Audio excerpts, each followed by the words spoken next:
Hello everyone, इस video में अपन start करने वाले हैं उदाहरण नंबर 8।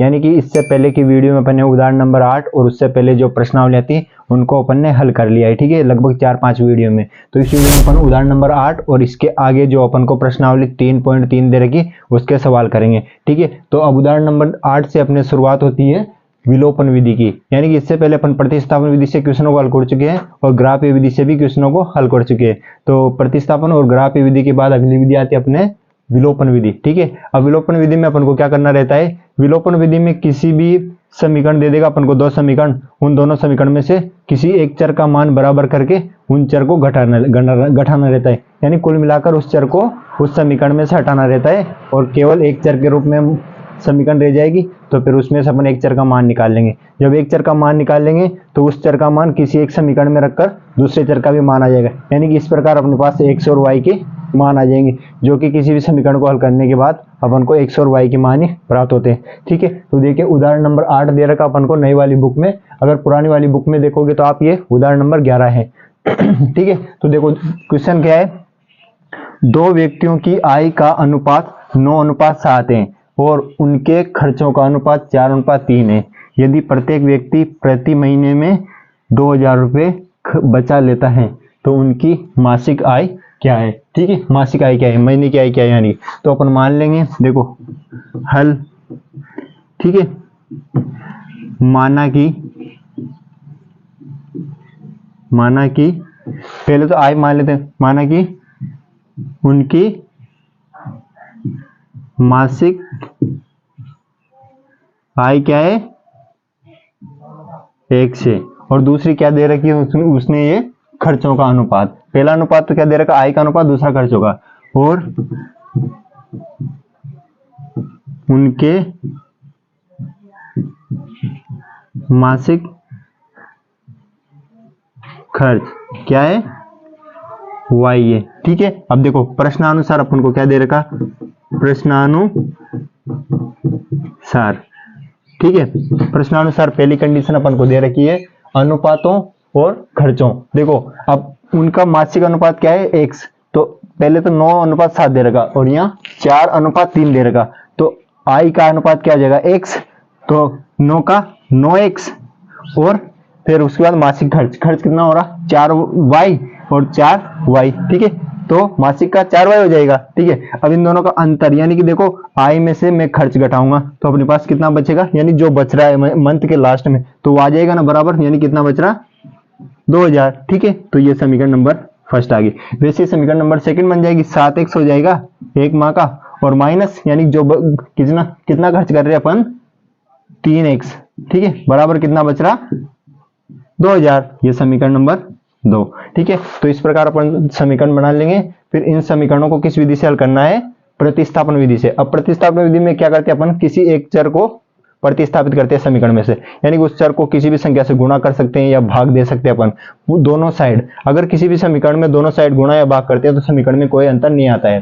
ठीक है, तो देखो मैं यहाँ पे इन दोनों चर का मान बराबर कर लूंगा। देखो यहाँ 4y है और यहाँ 3y आएगा, यहाँ सॉरी मैंने x लिख दिया था, आप y कर लेना। ठीक है, तो यहाँ y है ना, तो यहाँ 4y है, यहाँ 3y है, तो इसको मैं 3 से गुणा कर दूंगा, इसको 4 से गुणा कर दूंगा, तो यहाँ 12 और यहाँ भी 12 हो जाएगी। फिर इन दोनों को जोड़ देंगे। ठीक है, यानी आगे बताऊंगा मैं कैसे करना है, क्योंकि जोड़ेंगे तो ये प्लस हो जाएगा, फिर ये एक माइनस का एक प्लस का ये आपस में घट जाएंगे। ठीक है, तो क्या लिखते हैं यहाँ, समीकरण 1 को किससे गुणा करना है, इसको 3 से तथा समीकरण 2 को 4 से गुणा करके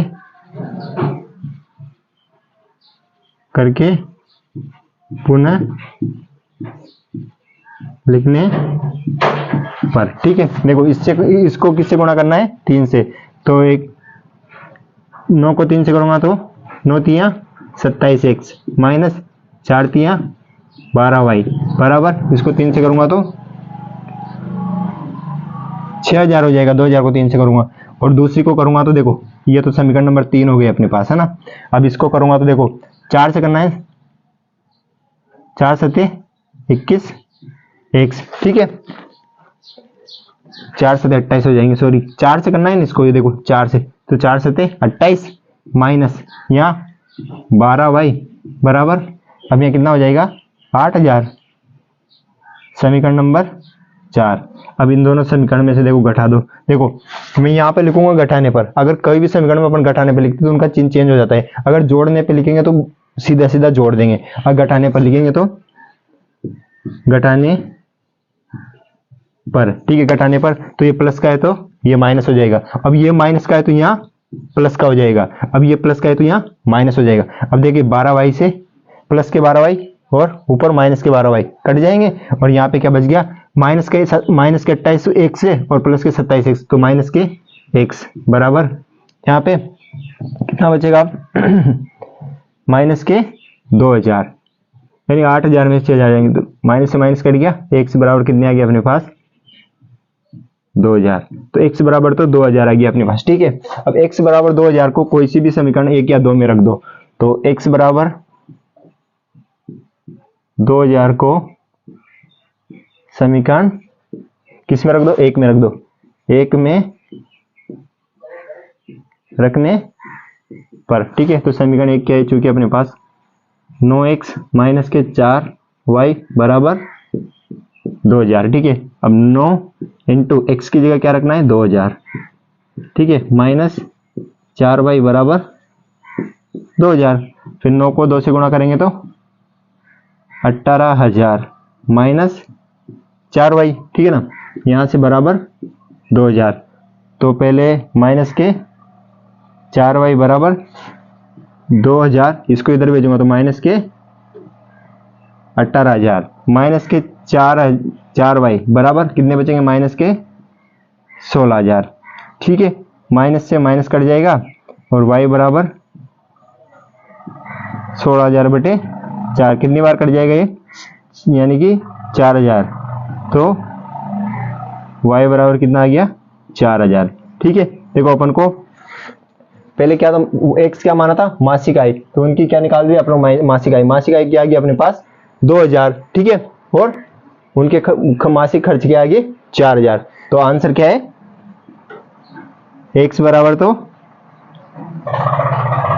2000 और y बराबर 4000, ठीक है। तो ये अपने इस क्वेश्चन का आंसर है, ठीक है, आप इसे लिख लो। चलिए इतनी देर में अपन क्वेश्चन यानी कि जो उसके आगे उदाहरण दे रखा उदाहरण नंबर 9 उसको करते हैं, ठीक है।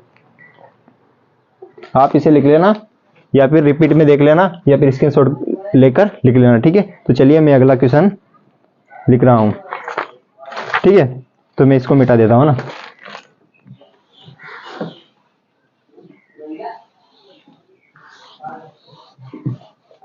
आप अपनी बुक अपने सामने रखकर बैठना ताकि उसमें क्वेश्चन देख सके, ठीक है, क्योंकि अगर मैं बार बार क्वेश्चन लिखूंगा तो बोर्ड पे लिखने के लिए जगह कम पड़ जाएगी, है ना।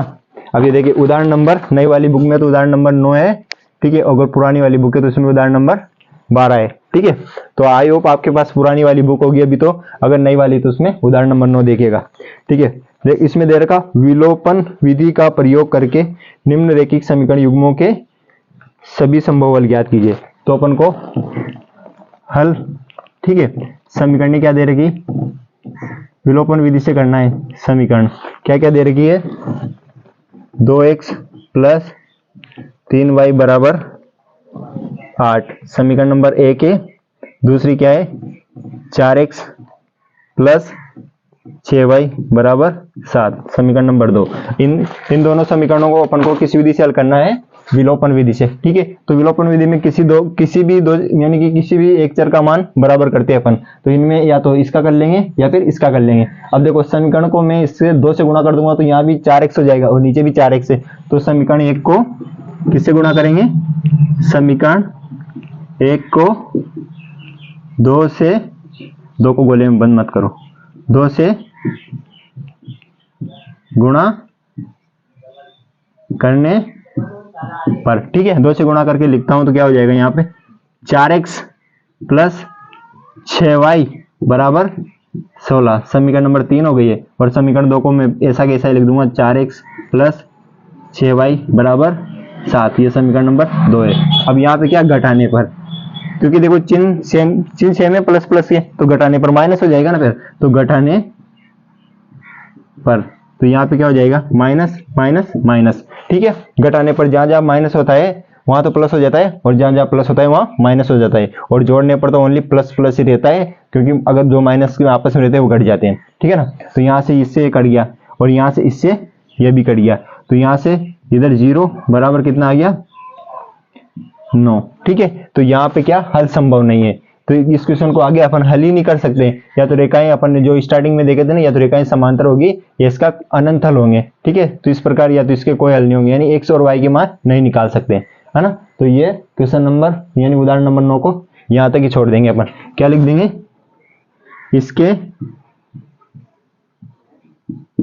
इसे हल नहीं कर सकते, इसे हल नहीं कर सकते हैं। ठीक है, तो चलिए अब उदाहरण नंबर 10 देखते हैं अपन, है ना। आप इसे लिख लेना, आई होप। ठीक है, चलिए उदाहरण नंबर 10, तो अगर पुरानी वाली में देखोगे तो उदाहरण नंबर 13। ठीक है, मैं इसे मिटा देता हूं। आई होप ये इतना सा कि आपने लिख लिया होगा। इसमें अपन को डायरेक्ट समीकरण दे रखी थी, उनको ही किसी विधि से, विलोपन विधि से हल करना था।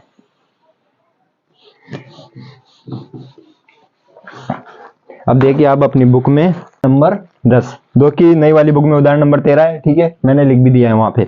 तो देखो क्वेश्चन दे रखा, 2 अंकों की एक संख्या एवं उसके अंकों को उलटने पर बनी संख्या का योग 66 है। यदि संख्या के अंकों का अंतर 2 हो तो संख्या ज्ञात कीजिए। ऐसी संख्या कितनी है, यानी कि अपन को कितनी संख्या हो सकती है ऐसी। तो देखो अब मान लेंगे अपन, माना कि इकाई का अंक x है और दाएं का अंक y है। अब जब अपन दाएं का अंक, अब यानी इकाई और दाएं 2 अंक बनते हैं, तो इकाई एक संख्या रहती है, दाएं में 2 संख्या रहती है, तो दाएं के लिए उसको 10 से गुणा करना पड़ेगा। ठीक है, तो देखिए मैं माना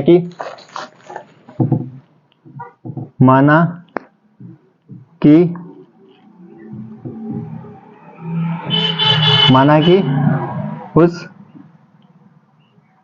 संख्या का इकाई का अंक x है और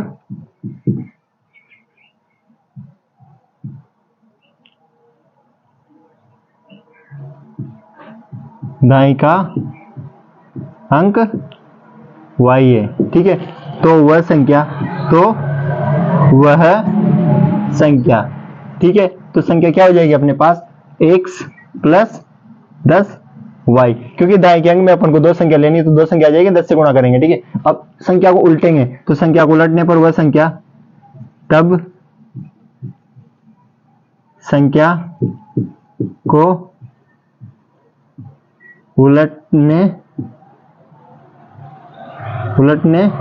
पर वह संख्या क्या हो जाएगी, इन संख्या को उलट दो, तो पहले तो y प्लस 10x हो जाएगा। ठीक है, संख्या को उलटने पर वह संख्या क्या बन जाएगी। अब देखो अपन को ये संख्या है ना, अब इनका योग संख्या को उलटने पर कितना दे रखा, दोनों संख्याओं का योग प्रश्नानुसार। ठीक है, क्या है, x प्लस 10y, ये संख्या है। अब इसको प्लस योग दे रखा अपन को, यानी जोड़ देंगे, उलटने पर क्या आएगी संख्या, y प्लस 10x बराबर 66, यही दे रखा। अब देखो x और 10x मिलकर 11x प्लस y और y 10y और y मिलकर 11y बराबर 66। ठीक है, अब पूरी समीकरण में 11 का भाग चल जाएगा, तो क्या हो जाएगा, यहाँ से x प्लस y बराबर कितनी बार, 6 बार। तो समीकरण नंबर फर्स्ट ये आ गया अपने पास। ठीक है, अब देखो दूसरी कंडीशन दे रखी, यदि संख्याओं के अंकों का अंतर क्या दे रखा, 2 हो तो संख्या ज्ञात कीजिए। अंतर क्या दे रखा, 2, ये तो फर्स्ट कंडीशन प्रश्नानुसार। सेकंड कंडीशन क्या है, संख्याओं का अंतर कितना दे रखा, 2। अब पहली संख्या x है और माइनस दूसरी y है, तो इसका अंतर 2 है। ठीक है, एक समीकरण तो ये हो गया अपने पास, समीकरण नंबर 2। अब संख्या को उल्टेंगे तो y माइनस x हो जाएगी, इसका अंतर कितना है, 2। अपन कंडीशन लेकर चल रहे हैं ना, तो 2, तो ये बराबर समीकरण नंबर 3। ठीक है, अब एक बार इस समीकरण को इसके साथ हल कर लेंगे, एक बार इसको इसके साथ हल कर लेंगे। ठीक है, जो भी जितनी संख्या रहेगी वो अपने पास आ जाएगी, यानी कितनी संख्या है यही पूछा अपन से क्वेश्चन में। तो देखो यहाँ से क्या हो जाएगा, है ना, समीकरण 1 व मैं यहाँ पे लिख रहा ना, समीकरण किस किस को लेना है, 1 व 2 से, है ना। 1 व 2 से लिखूंगा तो क्या हो जाएगा, पहली समीकरण x प्लस वाई बराबर 6, ये 1 है। दूसरी क्या है, x माइनस वाई बराबर 2, समीकरण नंबर 2। अब यहाँ पे घटाने पर क्यों, सॉरी जोड़ने पर लिखेंगे, क्योंकि यहाँ माइनस है, ये दोनों कट जाएंगे, एक चर हट जाएगा विलोपन विधि से, तो जोड़ने पर यहाँ प्लस लिख दो, ठीक है। अब यहाँ पर प्लस थोड़ी होगा, जोड़ने पर तो ओनली जो संख्या प्लस में रहती है वही प्लस में होती है। अब देखो यहाँ ये एक प्लस का एक माइनस का कट गया, यहाँ से हो गया 2x और 8x, है ना। तो यहाँ से x का मान निकालेंगे तो कितनी बार, 4 बार, तो x बराबर 1 बार तो 4 आ गया, ठीक है। अब इस 4 को किसी में रख देंगे, कोई भी इन दोनों समीकरण में से एक समीकरण में, तो x बराबर 4 समीकरण नंबर किसी में रख रहा मैं, यहाँ पे देखो आप पहली में रख रहा, तो यहाँ से 4 प्लस y बराबर 6, तो यहाँ से y बराबर 6 माइनस 4, तो y बराबर क्या हो गया अपने पास 2, ठीक है। तो यानी इन दोनों समीकरण से x बराबर 4 आ गया और y बराबर 2 आ गया, है ना। अब देखो समीकरण में एक तो पहली लूंगा एक दूसरी, समीकरण फर्स्ट एंड थर्ड से, या तीसरी लूंगा, ठीक है ना, से इन दोनों को हल करेंगे तो क्या हो जाएगा, फर्स्ट तो x प्लस वाई बराबर 6, और यहां से अब मैं इनको माइनस x को आगे लिख रहा, तो माइनस x प्लस y को इधर कर दूंगा तो प्लस हो जाएगा बराबर 2। ये तो समीकरण नंबर फर्स्ट और ये है 3, ठीक है। अब इनमें भी जोड़ने पर लिखने पर, ठीक है, जोड़ेंगे तो यहाँ प्लस का चिन्ह आ जाएगा। अब ये तो माइनस के x और प्लस के x कट जाएंगे, यहाँ से 2y बराबर कितना हो गया 8, कितनी बार कट जाएगा 4 बार, तो y बराबर यहाँ तो 4 आया। y बराबर 4 को किसी भी एक समीकरण में रख दो, एक में रख दो यहाँ भी, तो y बराबर 4 तो रखेंगे तो क्या हो जाएगा, ठीक है। तो यहाँ से 4 प्लस वाई बराबर 6, तो यहाँ से y बराबर 6 माइनस 4, तो y बराबर 2, ठीक है। अब देखो यहाँ अलग अलग मान आए ना अपने पास, तो वह संख्या, अब देखो वह संख्या यहाँ पे लिख रहा मैं साइड में, बोर्ड पे जगह नहीं इसलिए, देखो तो वह संख्या, अब देखो एक बार तो x बराबर 4 रख देंगे और y बराबर 2 रख देंगे, और एक बार y बराबर 4 रख देंगे और फिर y बराबर 2 रख देंगे। y बराबर क्या, यहाँ से तो अपन ने गलती कर दी थोड़ी, 1 मिनट, यहाँ पे y का मान रखना है ना, तो यहाँ से x प्लस 4 बराबर 6, x बराबर क्या आ जाएगा यहाँ पे 6 माइनस 4, तो x बराबर 2, तो यहाँ पे x बराबर 2 आएगा, ठीक है। तो ये मान आ गया अपने पास। अब देखो इन दोनों मानों को पहले यहाँ रखो, तो संख्या क्या थी अपने पास, x प्लस 10y, ठीक है।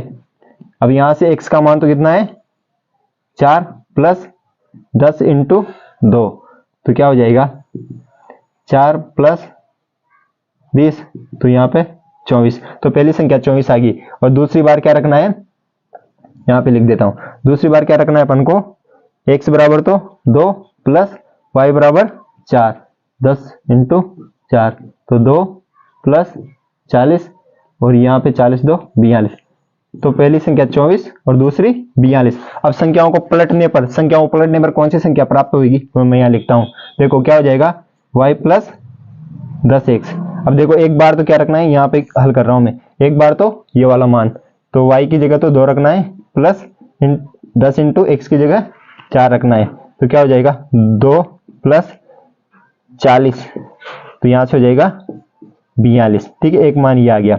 अब यहाँ पे नीचे वाला मान रख दो एक, तो y की जगह 4 प्लस 10 इंटू 2, तो 4 प्लस कितना हो जाएगा 20, तो ये तो हो गया 24।